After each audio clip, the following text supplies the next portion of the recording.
Hello everyone, and welcome back to Western Flavors. Today we're starting a very special 3-part series that takes us back to one of the most important moments in Heartland history, and Amy's wedding. We saw glimpses of their beautiful day. There were so many untold moments, so many conversations and emotions that happened. This episode explores the night before their wedding, the morning preparations, and the ceremony itself, giving us the fuller story we've always wanted. If you're enjoying this series, please hit that like button and subscribe so you never miss a chapter. Today's episode takes us to the evening before Ty and Amy become husband and wife, a night filled with family, fears, and promises that will bind them together forever. Let's dive in. The evening sun cast golden light across Heartland Ranch, painting everything in warm amber tones. Inside the ranch house, the dining table had been extended to its full length, covered with Grandma Lindy's best tablecloth, and set with mismatched china that somehow looked perfect together. The rehearsal dinner wasn't fancy. This was Heartland, after all, but it was filled with love. Amy sat between Lou and Ty, her hand resting on Ty's knee under the table, unable to stop touching him even in this simple way. Tomorrow she would marry this man, and the reality of it kept hitting her in waves that took her breath away. Around the table sat everyone who mattered most. Jack at the head, his weathered face soft with emotion he was trying to hide. Lou beside Amy, radiant and organized as always, having orchestrated much of the evening's logistics.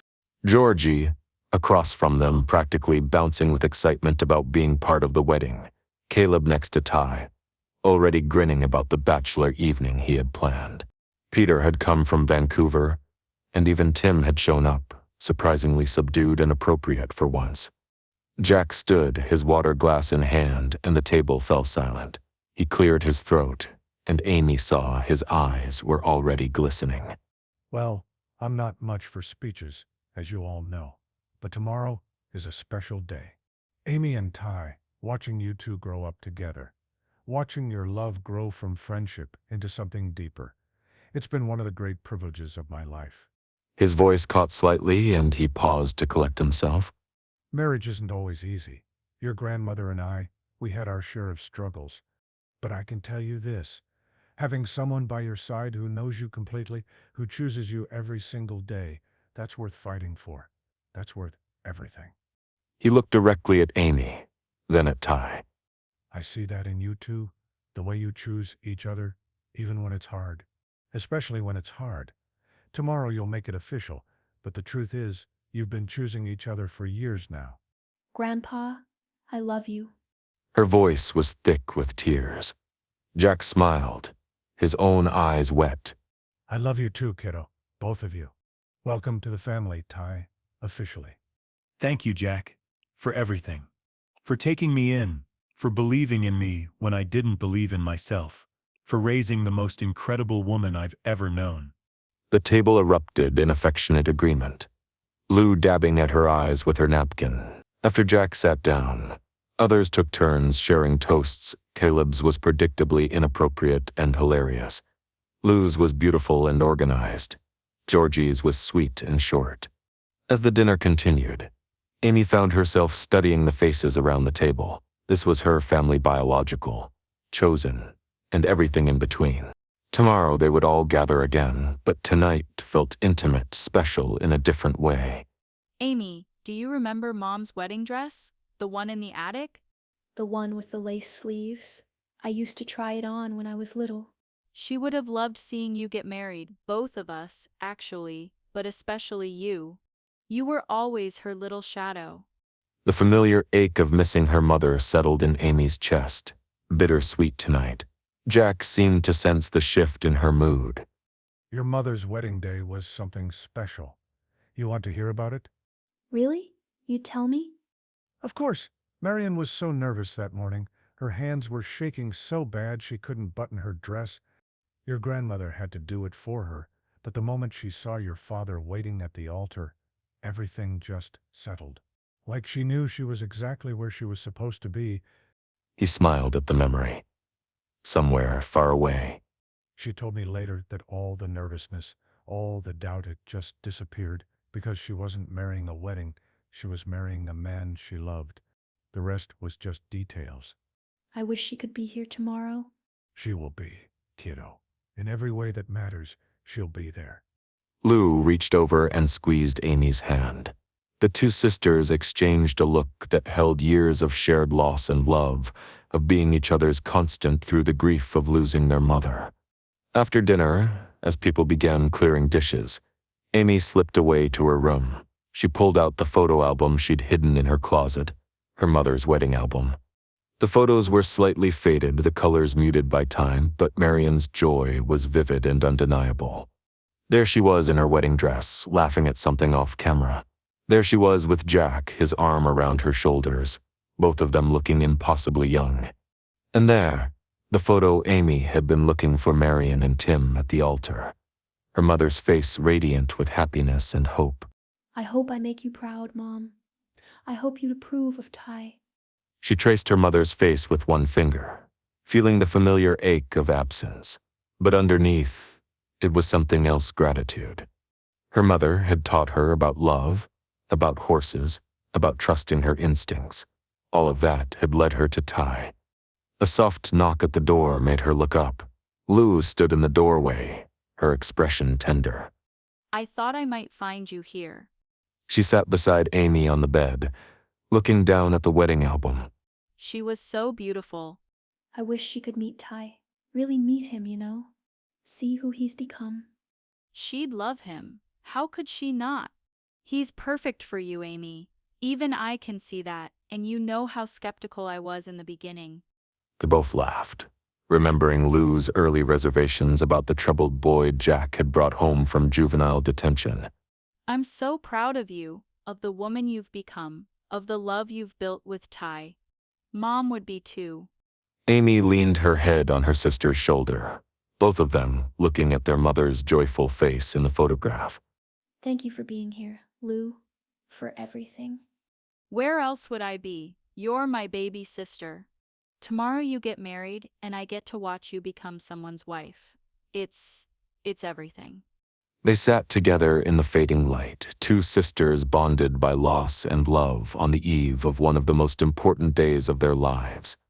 As evening deepened into night, the men migrated to the porch. Jack, Ty, and Caleb, with Peter joining them briefly before heading to bed. They sat in the old chairs, the ones that had held countless conversations over the years, and Caleb pulled out a bottle of whiskey. Now this is more like it. A proper bachelor evening. Caleb, if you're about to suggest we go to a strip club or something. Relax, buddy. I know you're not that kind of guy. Besides, we tried that once, and you spent the whole time looking miserable and texting Amy. There's a story there I'm probably glad I don't know. They laughed, and Caleb poured small amounts of whiskey into 3 glasses. For a while, they sat in comfortable silence. The sounds of the ranch settling around them, horses in the barn, the distant call of an owl, wind in the trees. Can I ask you guys something? Of course. How do you know How do you know you're enough? that you can be what someone needs for an entire lifetime? The vulnerability in his voice was raw, unguarded. Caleb and Jack exchanged glances, understanding passing between them. Ty, man, nobody feels like enough. I sure as hell didn't when I was with Ashley. Or with any of them, really. But with the right person, you don't have to be perfect. You just have to show up and try. Caleb's right. Marriage isn't about being perfect or being enough by yourself. It's about two imperfect people choosing to face life together. You think I was enough for Lindy? For Marion? I made mistakes, Ty. More than I can count, but I kept showing up. I kept trying. That's what matters. But Amy she's everything. She's strong and talented and good, in ways I'm not sure I'll ever be. What if I can't give her the life she deserves? What kind of life does she deserve, Ty? A fancy house? Expensive things? Because that's not who Amy is, and you know it. No, I know. But stability, security, a partner who doesn't have a criminal record, and a history of making terrible decisions. Stop right there. That boy who made those mistakes, he doesn't exist anymore. You've grown, changed, become a man. Amy's mother would have been proud to welcome into this family. I know, because I've watched it happen. I've watched you choose to be better every single day. Caleb leaned forward, unusually serious. Ty, Amy chose you, not because you're perfect, but because of who you actually are. The guy who stays up all night with a sick horse, the guy who always puts her first, even when it costs you something. The guy who loves her enough to be terrified of letting her down. That guy. That's who she wants to marry. I just want to make her happy for the rest of her life. Then you'll spend the rest of your life trying. Some days you'll succeed, some days you'll fail. But as long as you keep trying, as long as you keep choosing her, you'll be exactly what she needs. Jack stood, placing a weathered hand on Ty's shoulder. Get some sleep, son. Tomorrow you marry the love of your life. Stop worrying about being enough and start celebrating that you get to spend forever with her. He headed inside, leaving Ty and Caleb on the porch. After a moment, Caleb raised his glass. To my best friend, who somehow landed the most incredible woman any of us have ever met. You're a lucky son of a bitch, Ty. I know. And hey, for what it's worth, I've seen the way she looks at you. Like you hung the moon. That girl thinks you're enough. So maybe start believing her. They clinked glasses, and Ty felt some of the anxiety in his chest ease. Maybe he didn't have to have all the answers. Maybe he just had to trust that Amy knew what she wanted, and what she wanted was him. The house had gone quiet by midnight. Everyone had retreated to their rooms, the ranch settling into peaceful darkness. Till lay in his loft, staring at the ceiling, too wired to sleep. Tomorrow. In less than 12 hours, he would stand at an altar and promise Amy forever. His phone buzzed with a text. Meet me in the barn. 5 minutes. Come alone. Ty's heart kicked into a faster rhythm.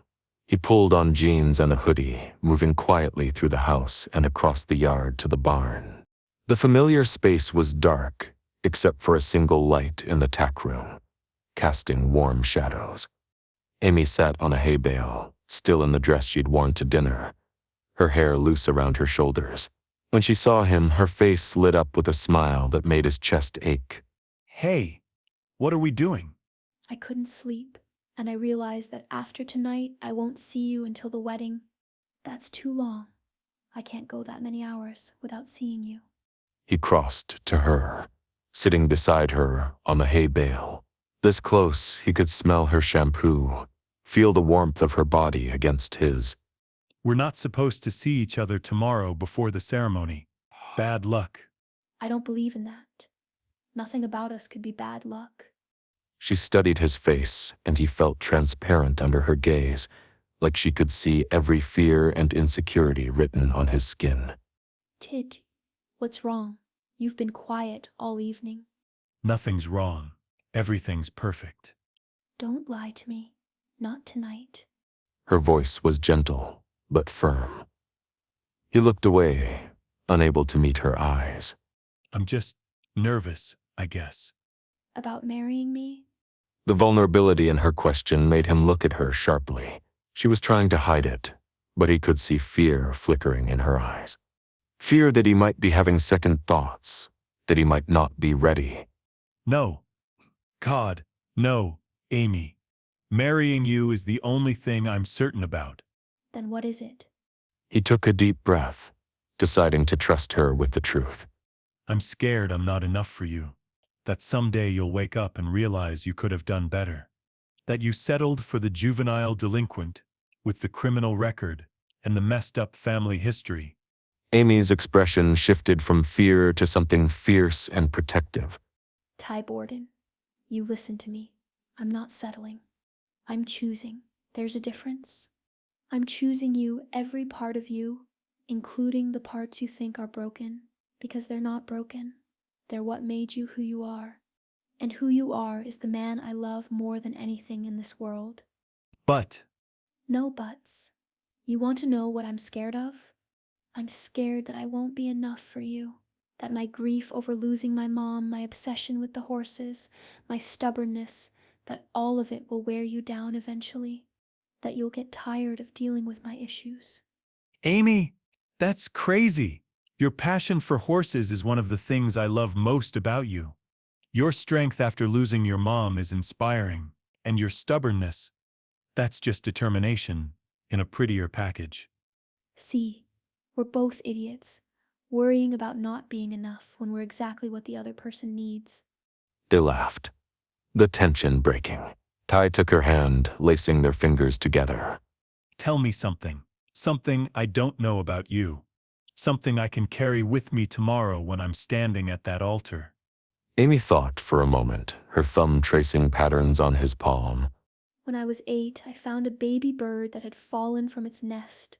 Its wing was broken, and my mom said we should let nature take its course. But I couldn't. I kept it in a box in my room, fed it with an eyedropper, stayed up nights to keep it warm, and it lived. Its wing healed, and eventually I let it go. My mom was furious that I disobeyed her, but also proud. She said I had the heart of a healer, that I couldn't turn away from something that needed me. She looked at him, her eyes bright with unshed tears. That's what you are to me, Ty. Not something broken that I'm trying to fix, but something precious that I can't turn away from. Something I choose to hold close, to protect, to love. You're not a project or a charity case. You're my choice, my forever choice. Idoi felt tears slip down his cheeks, not bothering to hide them. My turn. When I was 10, before everything went bad with my dad, we took a road trip. Just the three of us, me, my mom, my dad. We stopped at this lake, and my dad taught me to skip stones. For those few hours, we were normal, happy. I remember thinking that if I could just hold on to that feeling, everything would be okay. He paused, his voice thick with emotion. What happened? It didn't last. We went home, and things went back to the way they were. For years I thought that meant happiness was just a lie, something that looked real but couldn't last.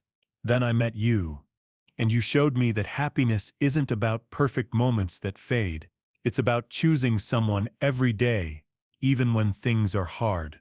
You taught me that love isn't about preserving one perfect afternoon. It's about building a life together, stone by stone. Ty, that's beautiful. I'm not done. Tomorrow, I'm going to promise you forever. But that feels too abstract, too far away. So I want to promise you something else. Something just for us, not for the audience at the wedding. He turned to face her fully, taking both her hands in his. Amy Fleming, I promise to choose you every single day, not because I have to, but because I want to. I promise to stay up with you when horses are sick, to hold you when you miss your mom, to argue with you when you're being stubborn because that means you care about something. I promise to be your partner in every sense of the word, in the barn, in our life, in building our future. I promise to grow with you, to learn from you, to let you teach me how to be better. And I promise that 20 years from now, 50 years from now, I will still look at you the way I'm looking at you right now, like you hung the moon and stars just for me. Amy was crying openly now, her grip on his hands almost painful. T. Borden, I promise to see you, not the version of you that you think you should be, but the real you.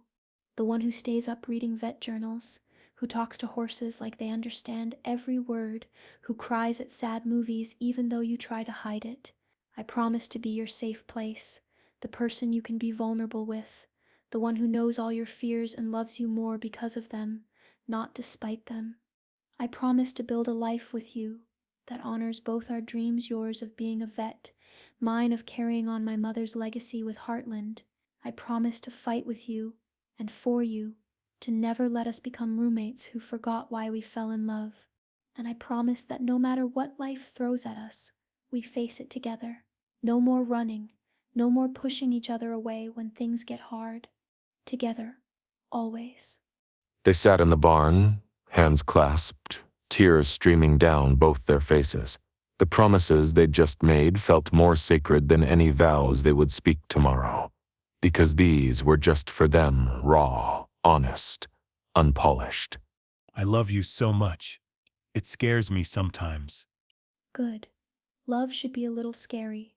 That's how you know it matters. She leaned forward, her face inches from his. He could feel her breath on his lips, could see the gold flecks in her eyes. Every fiber of his being wanted to close that distance, to kiss her like he'd kissed her 1,000 times before.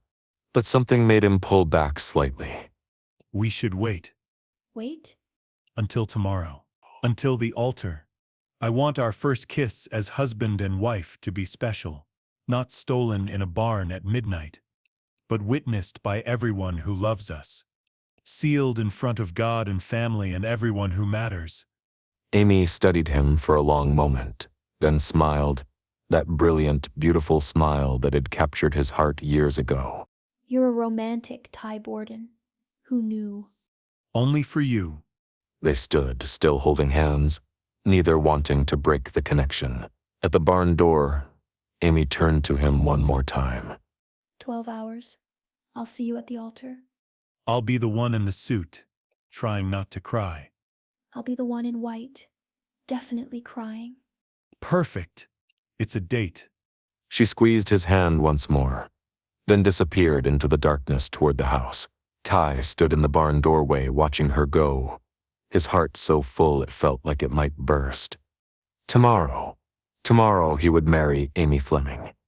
Tomorrow they would promise forever in front of everyone who mattered. But tonight, in the quiet privacy of the barn, they'd already bound themselves together with promises more intimate and real than any traditional vows.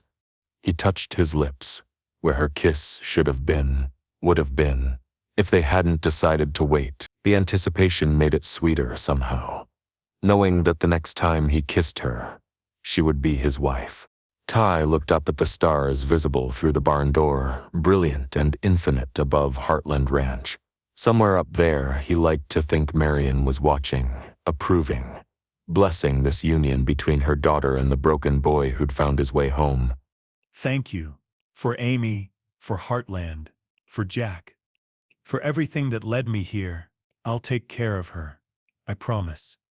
I'll spend my whole life making her happy. The night offered no answer except the gentle sound of horses shifting in their stalls, the familiar creaking of old wood, the whisper of wind through the trees. But Ty felt peace settle over him, warm and complete. Tomorrow, he would stand at an altar and promise Amy forever.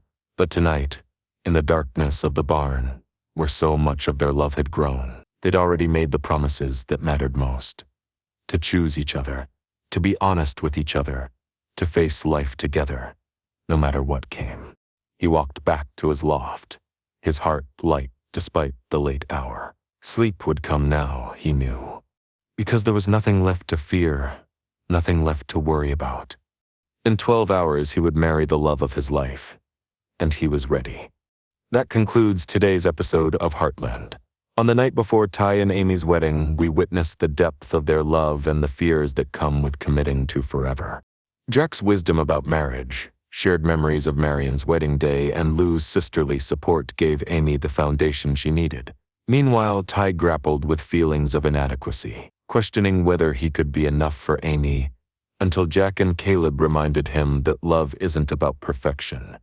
It's about showing up and trying every single day. The midnight meeting in the barn became the emotional heart of the evening, where Amy and Ty stripped away all pretense and shared their deepest fears and most sacred promises. They made vows to each other that went beyond the traditional ceremony, promises that were raw, honest, and completely their own. And in a moment of beautiful restraint, they chose to wait until the altar for their next kiss, making their wedding day even more meaningful. But the question remains, will Ty's nerves settle by morning? How will Amy handle the emotions of getting ready without her mother there to help her? And what surprises await them on their wedding day? Join us next time as we follow Amy through her morning preparations and the moments leading up to walking down the aisle.